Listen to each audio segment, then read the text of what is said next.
Hey, what's going on guys, and welcome back to another video. So today I got this Galax GeForce GTX 1060 Overclock Edition.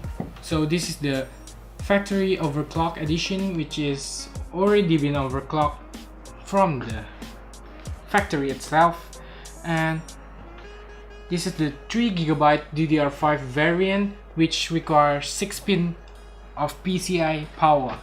So it has the features of 4K Ultra HD display and also a multi-display capability, and it has a G-Sync, and it is also ready for VR.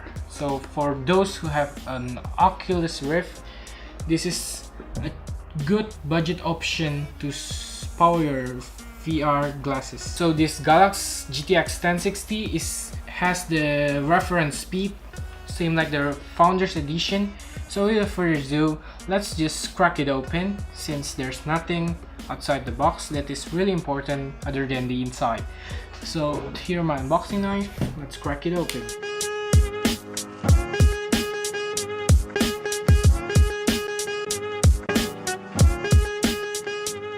So inside you have this paperwork, setup guide, and also this user manual, which is not important, and the GeForce Experience installation disk.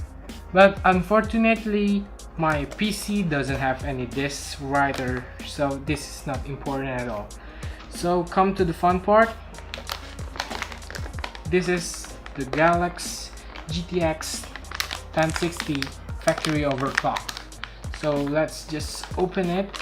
And caution, static sensitive device not to be handled by unauthorized personnel. So when touching an electric stuff like this, try not to touch it on the main board itself, but try to touch it on the plastic.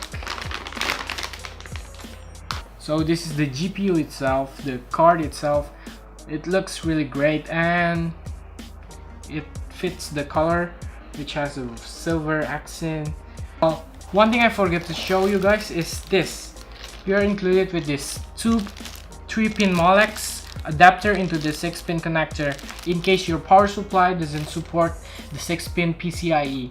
But every modern power supply will support the 6-pin PCIe cable. So yeah, that's gonna be it for today's video. If you like this video, give it a thumbs up, and if you don't like this video, give it a dislike. Stay tuned to see my PC build this June, and as always, stay awesome.